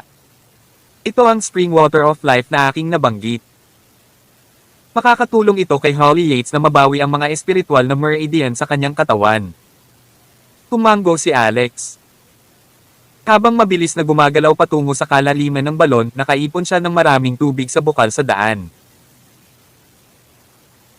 Dahil ginamit nila ang kabanalan ng ating anak na babae at ang tubig sa bukal na ito upang buksan ang daanan, hindi ba titigil ang pagbukas ng tarangkahan kung aalisin natin ang lahat ng bukal na tubig dito? Sabi ni Daya, "This is useless." Ginamit nila ang Well of Life ngunit hindi ang Spring Water of Life. Nang marinig ito, ibinasura din ni Alex ang ideya. Mahalagang iligtas ang kanilang anak na babae. Gayunpaman, habang sila ay lumalim sa balon ng buhay, naramdaman nila na ito ay padilim at higit na walang hangganan na parang hindi nila maaabot ang dulo anuman ang mangyari. Sigurado ka bang may pasukan ng daanan kung magpapatuloy tayo sa pagpasok? Bakit pakiramdam ko ay palayo na ito? Pasigaw na tanong ni Jade sa likod. Sa likod ni Jade, kalahati ng tribo ng demonyo ang pumasok habang ang kalahati ay nanatili sa labas para sa kaligtasan. Kaya lang biglang naliwanagan si Alex na sumugod sa harapan. Ang pakiramdam na ito ay parang gumagapang pa siya sa isang tubo ng tubig sa ilalim ng lupa at biglang napunta sa isang malawak na karagatan. May malawak na kalawakan sa harapan niya. Nang lingunin niya ay kulay abo na lahat. Hindi niya ito makita ng malinaw. Ano ang lugar na ito? Tanong ni Isop sa likod. Ito ang kahaliling dimensional na espasyo. Sabi ni Daya, bilisan ninyo, lahat, hanapin ang node ng daanan. Ito ay kadalasang malapit at may energy vortex sa node. Agad naman itong hinanap ng lahat. Nandito na. Sigaw ni Jade. Matapos tingnang mabuti, nakita pa rin nila ang anak ni Alex na lumulutang sa vortex ng entrance node na may umuugong na liwanag at anino. Bagamat hindi nila ito nakita ng malinaw, makumpirme nilang siya iyon. Pumasok ka.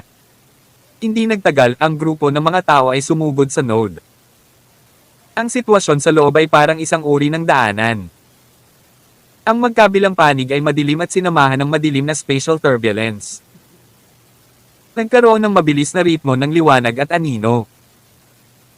Ang grupo ng mga taong naglalakad sa malawak na daanan na mahigit 10 metro sa gitna ay tila naglalakbay sa oras at espasyo sa mga pelikula. Anak na babae. Mabilis na sumugod si Dayo patungo sa kanyang anak. Pero maya-maya, tumalon ulit siya. Ang hindi mabilang, siksik, at gumagala na undying clan ng mga bug ay tinakpan ang kawalan sa unahan. Ang mga kulisap na ito ay kasing laki ng kamao at ang kanilang buong katawan ay itim. Sa simula ay madilim ang daanan kaya hindi niya ito nakita ng malinaw kanina. Nang makalapit si Daya sa sandaling ito, ang mga kulisap na ito na tila walang laman na basura ay biglang nagmulat ng kanilang mga mata. Ang kanilang mga mata ay may dugong pulang ilaw. Kagad pagkatapos nagpakawala sila ng matinis na sigaw ng mga insekto at sumugod sa kanya. Mag-ingat sa mga bug. Buzz. Sunod-sunod na kumilos ang mga tao sa likod at gumawa ng chi barrier para harangin ang mga kulisap na humahabol kay Daya.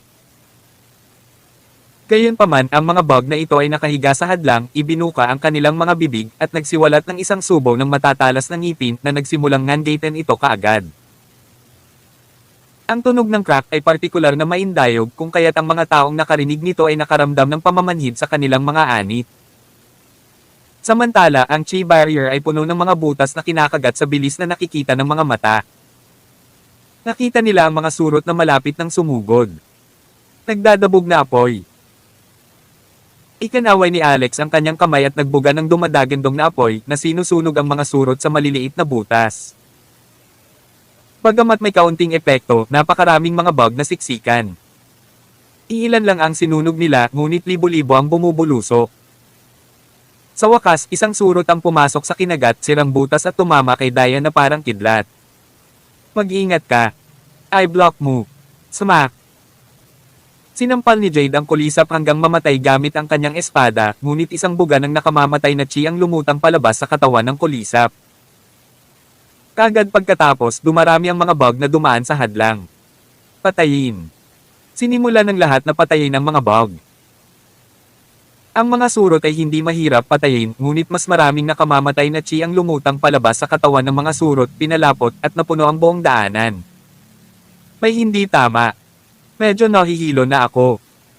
Ang aking chi ay hindi dumadaloy ng maayos. Sigaw ni Jade. Kabanata 2063. Ito ang nakamamatay na chi. Ang nakamamatay na chi dito ay lason. Agad na kumuha si Alex ng isang bote ng pills at ipinamahagi ito sa karamihan. Gayunpaman, hindi nito itinaas ang katayuan pagkatapos ng pagkonsumo. Nagmamadaling sinabi ni Daya, hindi ito lason, ngunit pinigilan ng nakamamatay na chi ang espiritual na kapangyarihan.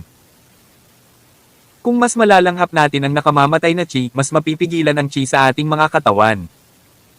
Tanong ni Isop, ano ang dapat nating gawin? Halatang ramdam ko na humihina na ang combat power ko. Natatakot ako na hindi ko na ito makayanan sa lalong madaling panahon. Dagendong. Ang Vajra Demonic Ape ay nagpakawala ng ligaw na Dagendong. Malaki ang katawan nito. Sa sandaling ito, may ilang mga kulisap na sumuntok dito at galit na kinagat ang katawan nito. Ang mga bug na ito ay maaari pang kumagit sa pamamagitan ng chi barrier at walang bagay na hindi nito nginitian. Kinagat-kagat pa nila ang balat at laman ni Vajra Demonic Ape kaya't agad na napaungol si Baymax sa sakit. Agad na nagmadali ang lahat upang tulungan itong alisin ang mga bug dito. Ngunit gayunpaman, maraming madugong butas ang nakagat mula rito at ang puting balahibo nito ay nabahira ng pula ng dugo.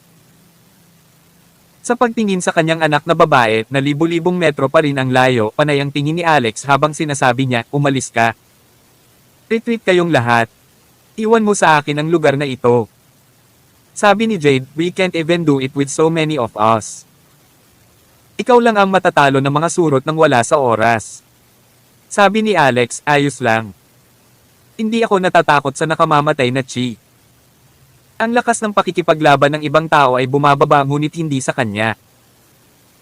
Nasa kanya ang Chaos Tree, ang Chaos Beads at ang banal na kapangyarihan sa kanyang katawan.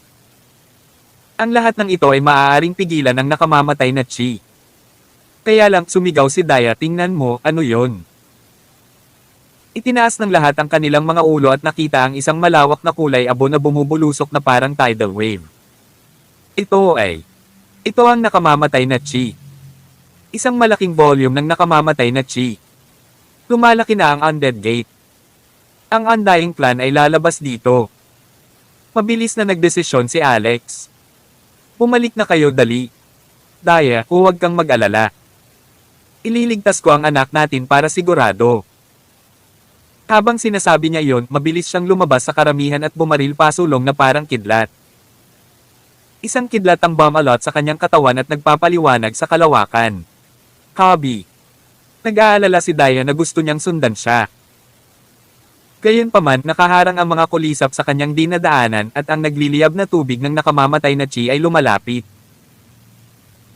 Bago pa ito tuluyang makalapit sa mga tao ay halos hindi na nila ito nakayanan na para bang malapit na silang mag-collapse. Pumunta ka. Magtiwala ka sa kanya. Inayla ni Jade si Daya at agad na umatras. Ang grupo ng mga tao ay mabilis na nagmadaling lumabas sa passage node. Sa sandaling ito din sumugod si Alex sa napakalaking tubig ng nakamamatay na chi. Habang ang walang hanggan na nakamamatay na chi ay bumalot sa kanya ng mahigpit, ang nakamamatay na chi ay pumasok sa kanyang katawan upang sugpuin ang kanyang chi at espiritual na kapangyarihan. Nakita ng mga tao sa labas ng node si Alex na humihina ang kidlat sa kanyang katawan ay tumigil sa kawalan, hindi gumagalaw. Lahat sila ay high-strong. Iniisip nila kung kaya niyang lampasan ito. Balis ang tumulo ang luha ni Daya dahil sa pag-aalala habang nandoon sa loob ang mag-asawa.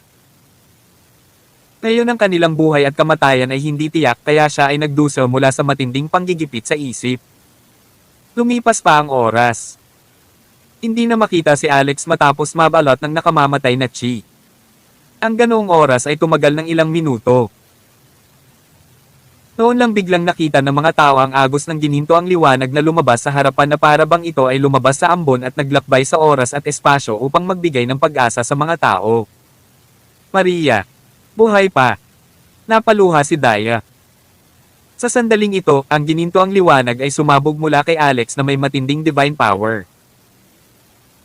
Matapos makapasok ang nakamamatay na chi sa kanyang katawan, nakuha ito ng kanyang misteryosong gininto ang core at sa halip ay ginawa itong divine power. Pagwala. Tila naging golden Buddha si Alex habang unti-unting napunit ang mga damit sa kanyang katawan. Naglakad siya palapit sa kanyang anak ng paisa-isa. Ang walang hangganang nakamamatay na chi ay umatras at tumakas. Papalapit na siya. Lumapit siya para yakapin ang kanyang anak. Noon lang 100 talampakang undead na bungo ang sumugod palabas ng Undead Gate. Ito ay walang iba kundi ang Undead King kanina. Tawag. I-freak. I-click. I-subscribe kwentong nobela. Kabanata 2064. The Asterisk Man.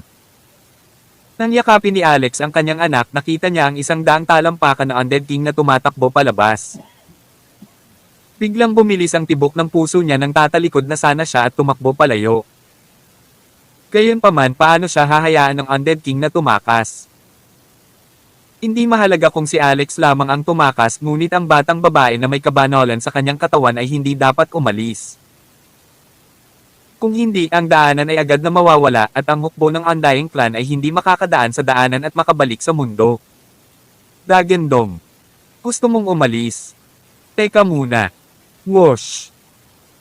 Ibinuka ng Undead King ang kanyang bibig at umungal, nagbuga ng ilang masa ng madilim na enerhiya. Agad siyang lumapit kay Alex. Ang nanginginig na madilim na enerhiya ay nagbabago na may mga mahiwagang rune na dumadaloy sa loob nito. Lahat ng isang biglaang, ito ay sumanib sa mga kahaliling dimensyon na passage barrier.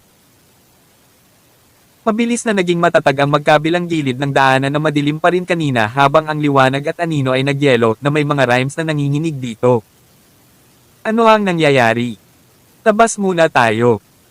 Wala nang pakialam si Alex sa kanya ngayon. Mag-isa lang siya habang karga-karga ang kanyang anak. Paano niya kayang labanan ang ganoong lalaki?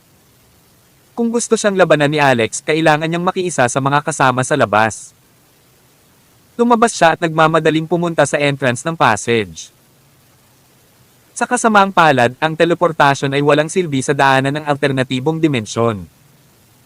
Kung hindi, mas maaga siyang nakarating doon. Gayunpaman, ang distansya ng ilang libong metro ay biglang napakahirap. Ang nababagabag na sina Jade at Daya sa labas ng pasukan ng daanan ay sabay na sumigaw, "Bilasin mo, bilasin mo."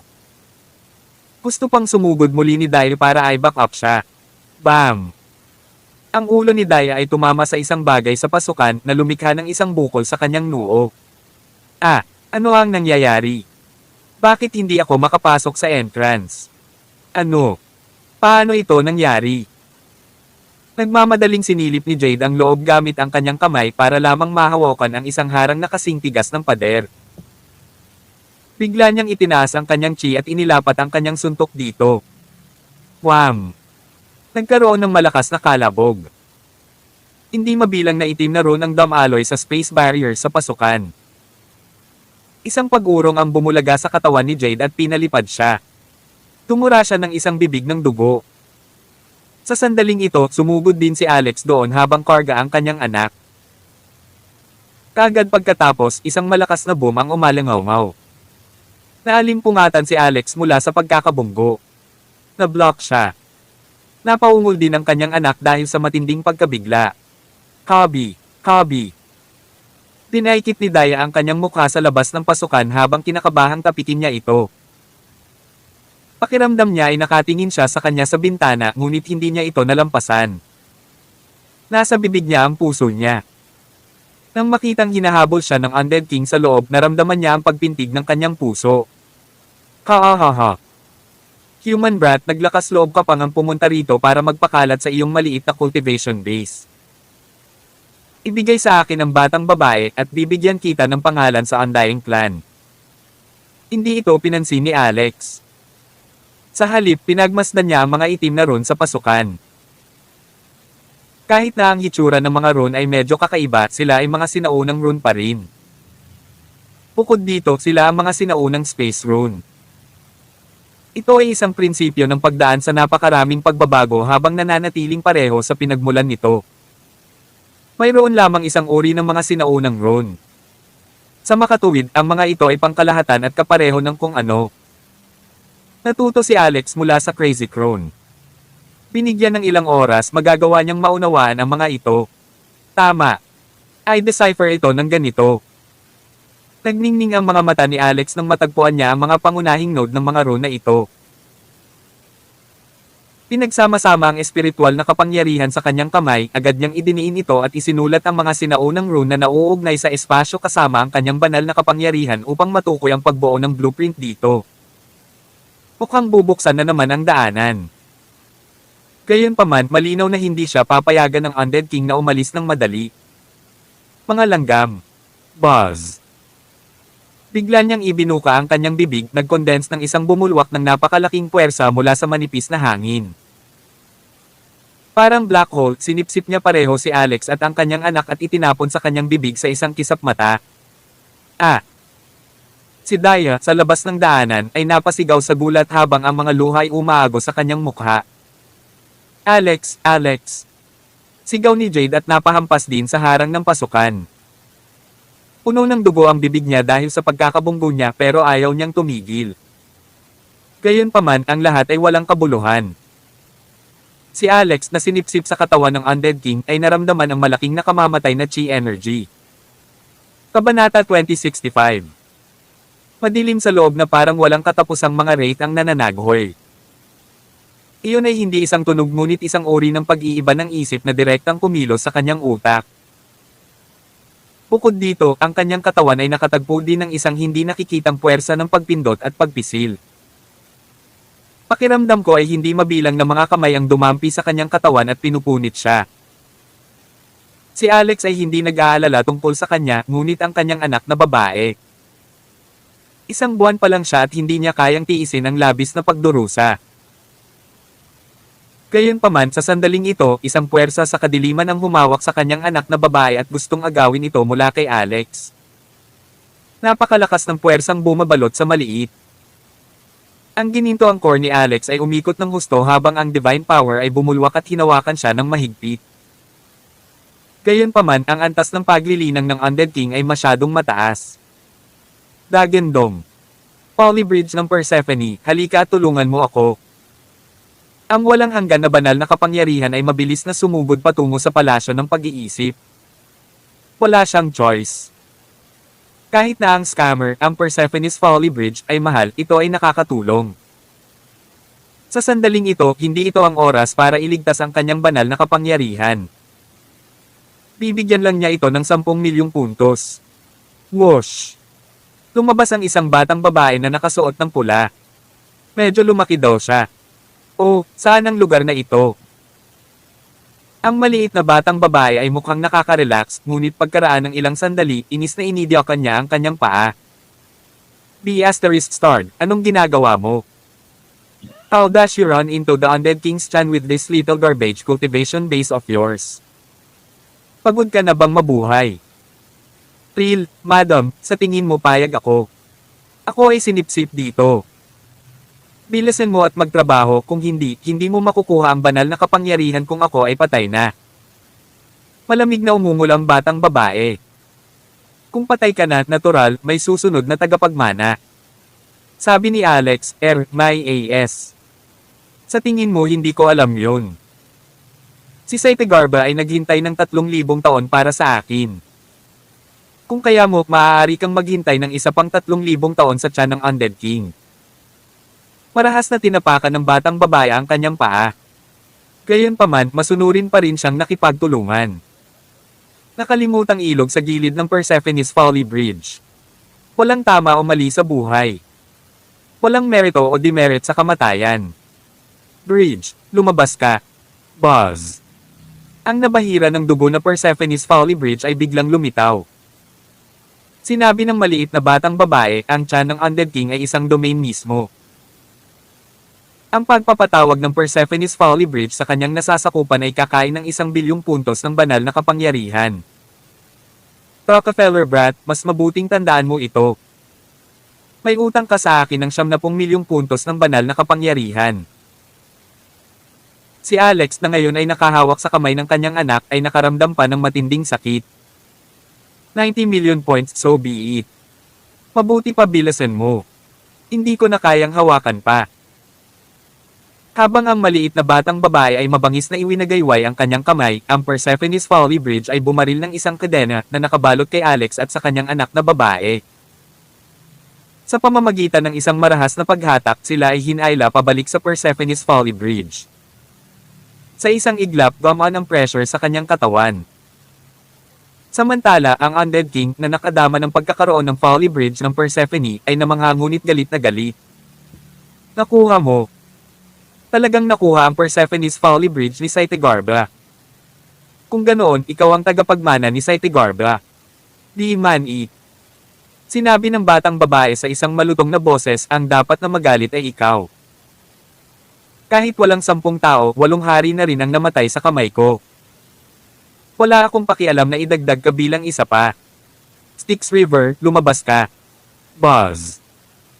Sa isang iglap, ang Styx River sa ibaba ng Persephone's Folly Bridge ay biglang nagbitin ng patiwarik. Bumuhos ang walang katapusang kumukulong tubig ng ilog. Ang nakakatakot na Undead King ay umungal ng mabangis, ngunit ang kanyang katawan ay natutunaw sa bilis na nakikita ng mga mata. Dragon Dome.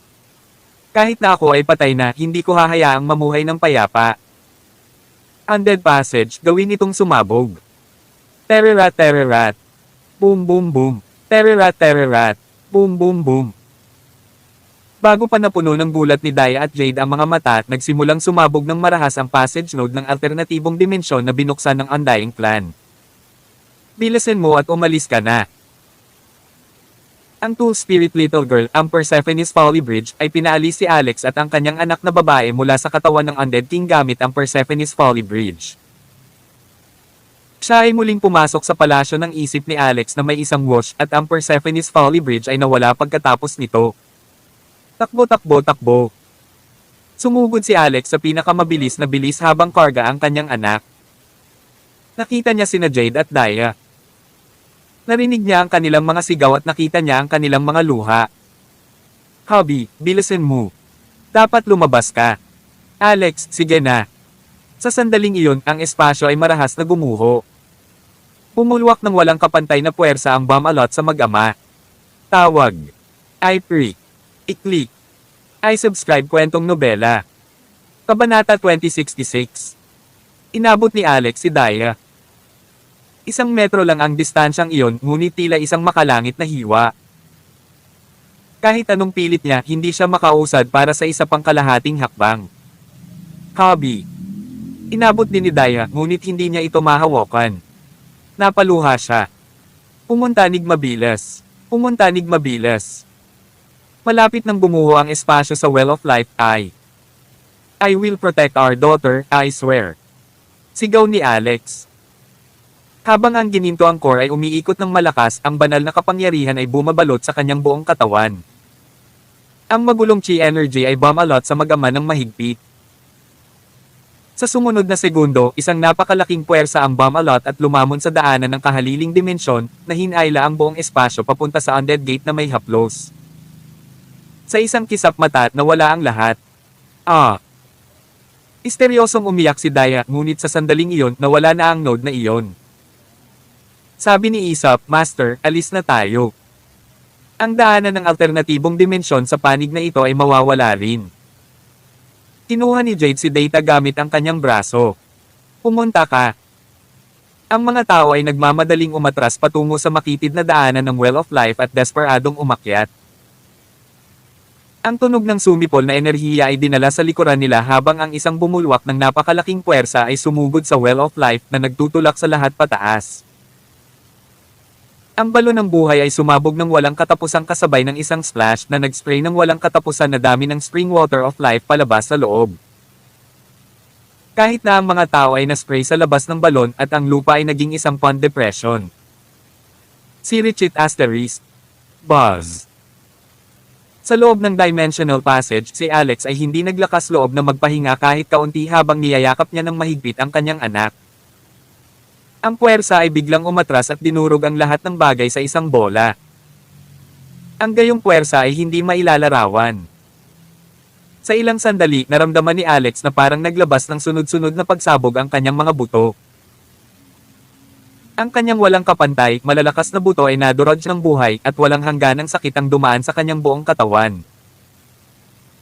Gayunpaman, hindi niya nakalimutan ang kanyang misyon, kailangan niyang protektahan ang kanyang anak na babae. Requiem Clock. Agad na tinawag ni Alex ang Requiem Clock at saka nagtago sa loob ng orasan habang karga ang kanyang anak. Tererat tererat. Bong, bong, bong. Tererat tererat. Bong, bong, bong. Ang Requiem Clock ay naglabas ng isang serye ng mga nakakabinging tunog tulad ng kampana sa umaga at drum sa gabi. Ito ay isang piraso ng makapangyarihang Buddhist artifact na may pambihirang kapangyarihan na lumalaban sa spatial compression. Pagkatapos, ito ay isang pagsabog ng marahas na spatial tremor. Bahagyang nakahinga si Alex nang makalaban niya ito. Habang sinusuri ang kalagayan ng kanyang anak, dali-dali niyang pinatakbo ang chi sa Golden Core para mabawi ang mga beleng buto. Ang pagkadyos na kumikinang na may sigla sa maliit ay pinoprotektahan siyang mabuti. Sa sandaling ito tumingin siya kay Alex na may pares ng itim na mata habang doldol. Kawawang bata. Kailangan mong sundin ako, ang iyong ama, sa ganitong uri ng paghihirap nang hindi pa nakakakuha ng pangalan. Hihihi. Hindi naintindihan ng bata ang mga salita ni Alex ngunit ibinuka niya ang kanyang bibig at tumawa. Si Alex ay maaari lamang maghanap ng kagalakan sa gitna ng kalungkutan matapos maapektuhan ng ngiti ng kanyang anak. Gayunpaman, isang malakas na pag-iisip ang sumagi sa kanyang isipan, kailangan niyang protektahan ang buhay nito anuman ang mangyari. Wow! Wow! Nagtatago sa requiem clock, naririnig niya ang tunog ng pagsipol sa espasyo sa labas. Parang hangin pero hindi. Kung minsan may tunog pa nga ng kung anong tumama sa orasan. Ang divine power sa loob ng Golden Core ay patuloy na dumadaloy patungo sa requiem clock. Malaki ang konsumo at si Alex mismo ang nakakaramdam nito. Ang malaking gintong lawa ng banal na kapangyarihan ay patuloy na lumiliit at ang halaga ng pagkawala ay hindi matatawaran. Sa ganitong paraan siya ay lumulutang at lumulubog sa kawalan, hindi alam ang oras o espasyo. Maaaring napakahaba, maaaring napakaikli. Sa sumunod na segundo, biglang yumanig ang espasyo at bumulusok ang pressure sa kanyang katawan. Tila nagmamadali siyang lumabas mula sa nabagsakang daanan ng alternatibong dimensyon at bumalik sa normal na espasyo. Kabanata 2067. Samantala, halos kasabay nito, ang requiem clock ay nagpakawala ng malungkot na sigaw at biglang lumiit sa palasyo ng isip ni Alex. Ang Buddhist na kayamanan na ito, ang banal na artifact na ibinigay sa kanya ni Saitagarbha, ay nagdusa ng matinding pinsala sa gumuhong dimensional na espasyo. Ko. Nang imulat ni Alex ang kanyang mga mata, ang unang eksenang nakita niya ay isang napakalaking buwan na pulang dugo pa rin. Lahat ng nasa paligid niya ay tila naliligo sa isang madilim na pulang kulay. Noon lang niya napagtanto na nasa langit na siya, diretsyong bumagsak sa napakabilis na bilis. F***. Napatalon si Alex sa gulat nang lumingon siya at tumingin. Ano ang lugar na ito? Samantala, ang lugar kung saan siya nahulog ay puno ng mga skeleton na sundalo at mga halimaw ng Undying Clan. Diyos ko! Inaladkad ako papunta sa teritoryo ng Undying Clan ng gumuhong space passage. Karamihan sa mga undead warriors dito ay naghihintay na makadaan sa undead gate. Kung kami ng aking anak na babae ay haantong dito sa ganito, hindi ba't ito ay katulad ng pagtapak sa mapanganib na lupa? Nagmamadaling tinawag ni Alex ang Sword of the Universe at gustong makalayo sa lugar na ito gamit ang Imperial Sword Flight. Noon lang niya napagtanto na ang malaimpyernong lugar na ito ay nagbabawal sa paglalakbay sa himpapawid. Nakatayo siya sa Sword of the Universe ngunit hindi niya magawang lumipad dito. Ang gravity sa ilalim ng kanyang mga paa ay partikular na malakas din. Isang malakas na puwersa ng paghila ang humila kay Alex at sa kanyang anak sa lupa ng malakas. Wham! Si Alex na karga ang kanyang anak ay bumagsak ng malakas sa lupa sa isang malakas na kalabog. Hindi lamang niya dinurog hanggang sa mamatay ang isang grupo ng mga miyembro ng Undying Clan, ngunit gumawa pa siya ng malaking bunganga.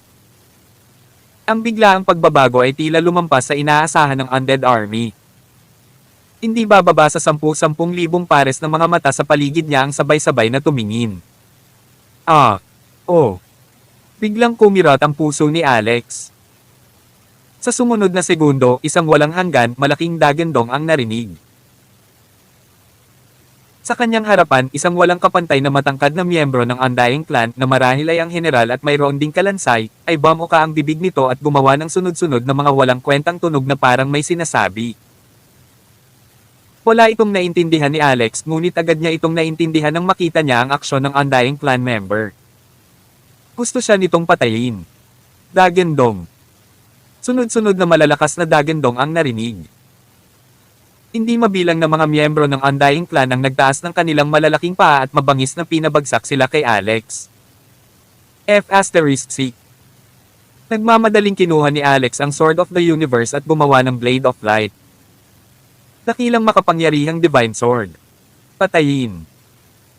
Wala siyang pagpipilian sa ilalim ng gayong mga kalagayan kundi pilitin ang kanyang paraan na makaalis sa pagkubkob ng desperadong. Sa pagharap sa undead na hukbo, ang banal na kapangyarihan ang pinakamabisang kapangyarihang panlaban. Habang hinihingi ang banal na kapangyarihan upang lumikha ng massacre gamit ang kanyang Sword of the Universe, hinawakan niya ang kanyang anak na babae at baliw na tumakas. Itong malakas na gravity dito na hindi bababa sa 10 beses kaysa sa Earth ay naging dahilan para hindi siya komportable. Ito rin marahil ang naging susi sa pagbabawal ng paglalakbay sa himpapawid sa lugar na ito. Sa kabutihang palad, ang lugar kung saan siya nahulog ay kabilang sa mga minion na sundalo ng Undead Army, ang uri ng mga sundalong walang malakas na kakayahan. Tinatay niya ang lahat ng paraan sa pamamagitan ng mga ito. Hindi nagtagal, nakagawa na siya ng madugong landas na puno ng puting buto. Hindi mabilang na undead na hukbo ang humabol sa kanya. Sa sandaling ito, lubos siyang nagpapasalamat sa tuntunin ng air bandito. Kung hindi, ang mga may pakpak na undead na demonyo ay naabutan siya kaagad. Ang teleportation cultivation pattern ng Crazy Crone ay nagligtas muli sa buhay ng mag-ama habang siya ay lumabas. Kahit na ito ay hindi kasing layo ng 10 milya sa Earth, ito rin ay isang hindi kapani-paniwalang bilis upang lumipat ng 1 milya sa isang hakbang. Nabawasan ang mga humahabol na sundalo sa likod nila. Lalong lamambat ang Dagendong. Maya-maya tuluyan na itong hindi marinig, saka lang tumigil si Alex na may nagtatagal na takot. Hindi niya alam ang kanyang lokasyon o ang lahat ng direksyon. Ang tanging nakikita niya ay isang tigang na kalawakan ng pulang lupa at dilaw na buhangin. Samantala, humagulgol ang maliit sa kanyang yakap. Humulo ang luha niya habang kinakagat niya ang daliri niya at nakatitig kay Alex. Creepy, gutom siya at gusto niyang uminom ng gatas. Pero, saan ako hahanap ng basang nurse para sa iyo? Till then.